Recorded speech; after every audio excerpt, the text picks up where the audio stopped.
Diario Editorial for September 12 of 2023 traced the Abinader line. With national security exposed to profound risk due to the situation of violence and ungovernability in Haiti, the defense of our sovereignty now becomes a high priority policy for the country. The limits to what is intolerable and harmful to that sovereignty have begun to be defined in the Abinader line, outlined yesterday in a set of actions approved by the National Security Council. The partial closure of the Dajabon migratory crossing, one of the most important on the entire border, is the first action of disapproval and warning against the plans of powerful Haitian groups to open a canal diverting the waters of the river of the same name.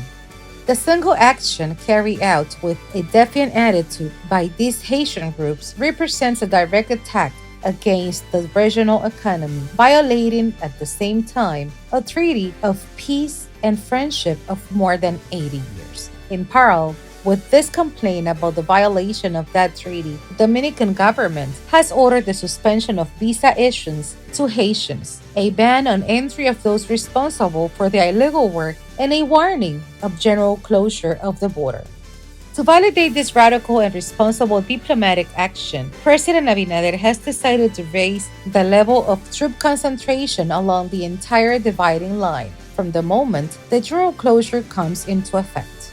Faced with the serious Haitian provocation, the Dominican Republic has to clearly show its military and diplomatic muscles to influence a solution to the conflict without having to reach harsher punitive responses.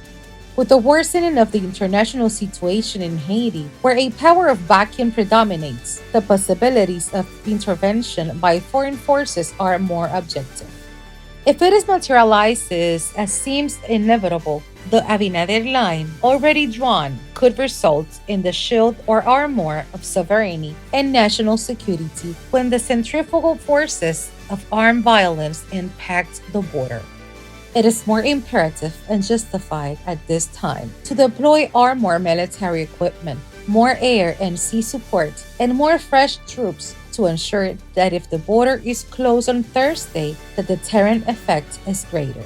The homeland needs its protection forces to now be at their maximum alert point so that the Abinader Rey, which is the essence of defense of sovereignty, remains unbreakable. For Listín Diario voiceover and translations by Indira Rodriguez.